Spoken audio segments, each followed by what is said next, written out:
primeira Copa do Mundo foi realizada em 1930 no Uruguai. Esse grande evento esportivo foi uma excelentíssima ideia da FIFA, que em 1930 era dirigida pelo francês Jules Rimet. Desde então, cerca de 23 modelos de bolas já estrelaram as Copas do Mundo. Em 1930, a bola escolhida foi a modelo T. Ela foi usada nos Jogos Olímpicos de Paris, em 1924, e nos Jogos Olímpicos de Amsterdã, em 1928.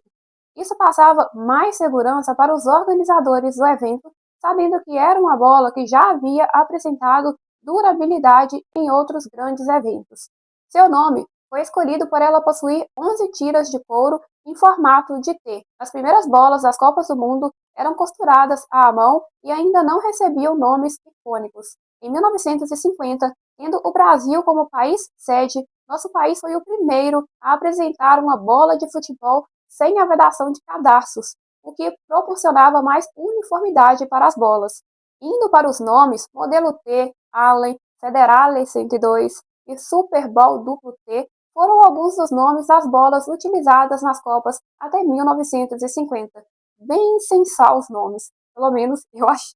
Já em 1954, a Swiss World Champion foi a primeira bola mais maximalista do evento. Ela era amarela, o que facilitava a sua visualização durante o jogo, diferente das demais bolas que seguiam uma pegada mais minimalista, pintando o evento com a cor marrom. Porém, como nem tudo são flores, o problema da absorção de água continuava.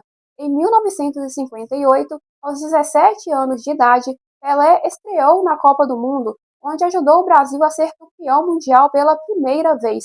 Nesse ano, a bola escolhida foi a Top Star. Ela foi escolhida por meio de um concurso.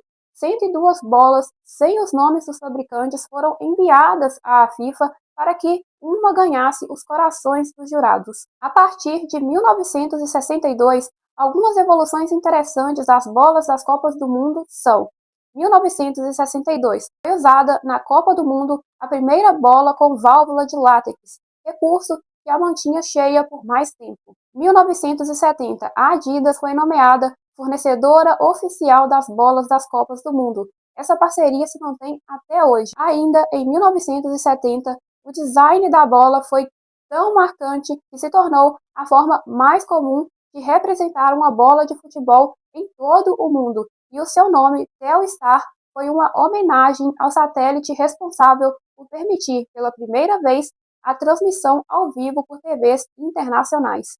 1974. As bolas foram fabricadas com revestimento Durless, proporcionando mais resistência à água e à lama. 1982. O revestimento Durless foi substituído por um revestimento em poliuretano. 1986. A Azteca foi revestida totalmente com material sintético. 1998, a Adidas apresentou a Tricolore, a primeira bola multicolorida da Copa e a primeira a contar com um revestimento de espuma sintética que ajudava no aumento da sua velocidade. 2002, mesmo sendo produzida pela Adidas, a Fever Nova ainda carregava a característica de ser costurada à mão e a camada de espuma sintética foi melhorada.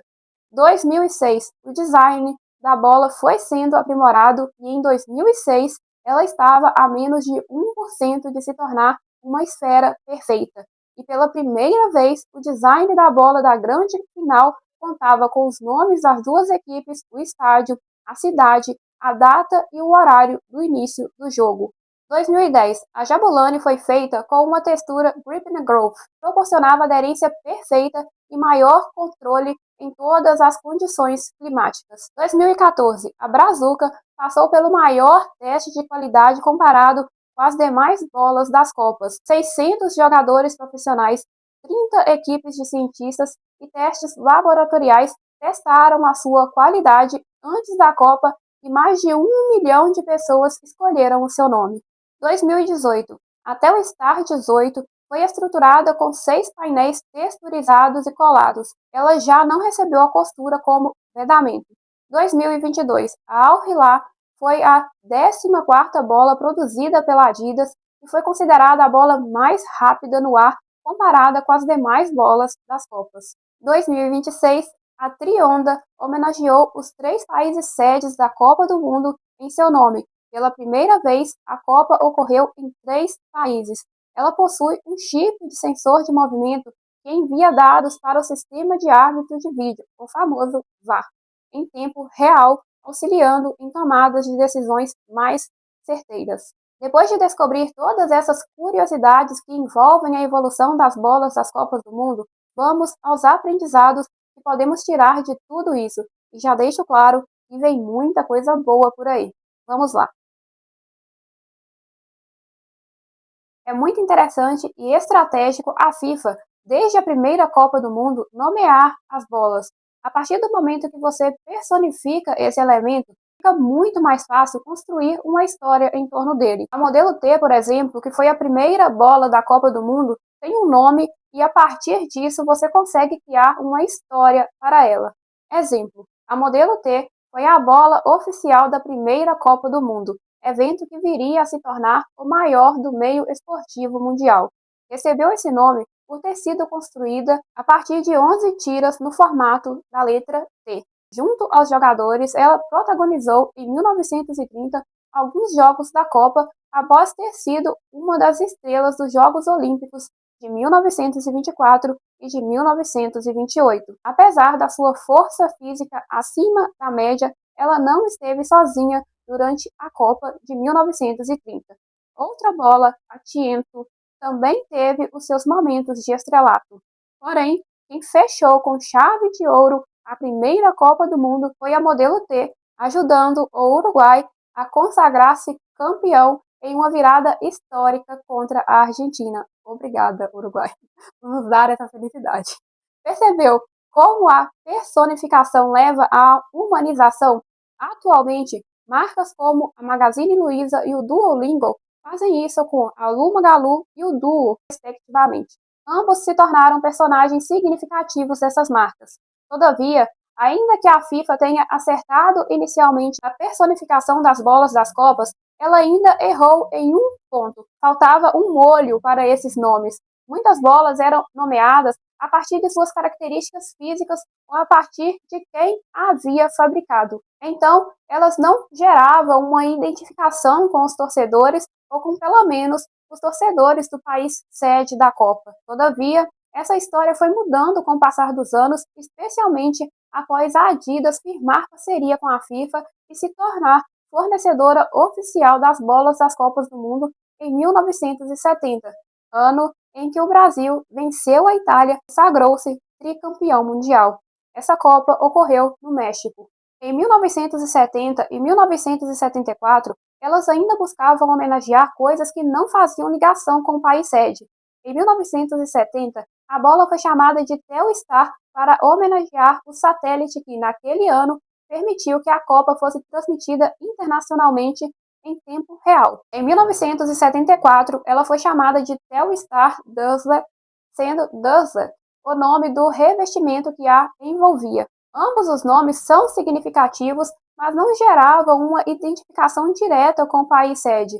Mas em 1978, quando a Copa ocorreu na Argentina, a bola foi chamada de tango, dança típica do país.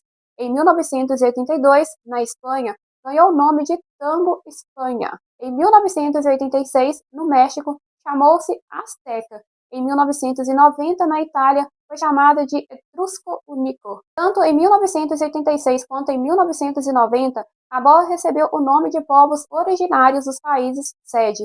Isso aumenta a identificação com a torcida da casa e mostra um cuidado a mais.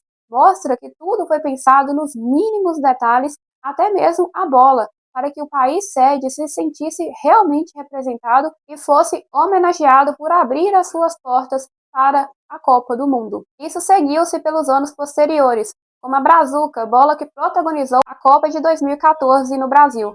Brazuca foi escolhida por ser uma gíria usada no Brasil para falar sobre os brasileiros ou coisas que pertencem ao Brasil. Infelizmente, não temos boas memórias dessa Copa, mas pelo menos valeu a intenção da FIFA e da Adidas de nos homenagear. Pena que a Alemanha não teve esse mesmo cuidado. Para ter esse mesmo efeito na sua marca, Você pode pensar em criar um mascote que a represente, como são os casos da Magazine Luiza e do Duolingo. Esse personagem precisa possuir o tom de voz da sua marca. Na forma de conversar, na aparência, sua audiência precisa encontrar a sua marca nesse personagem. Outra forma de personificar a sua marca é criando uma persona do seu cliente, ou seja, você vai criar o seu cliente ideal, aquela pessoa que é o seu sonho de consumo ter como cliente. Você dará a essa pessoa nome, idade, sexo, medos, desejos e hábitos de consumo. Por isso que a persona é diferente do público-alvo. Para você entender melhor a diferença entre eles, o link de um vídeo no YouTube, onde ensino você a formular o público-alvo e a persona da sua marca, está disponível na descrição desse documentário. Já adianto que é possível ter mais de um público-alvo e mais de uma persona.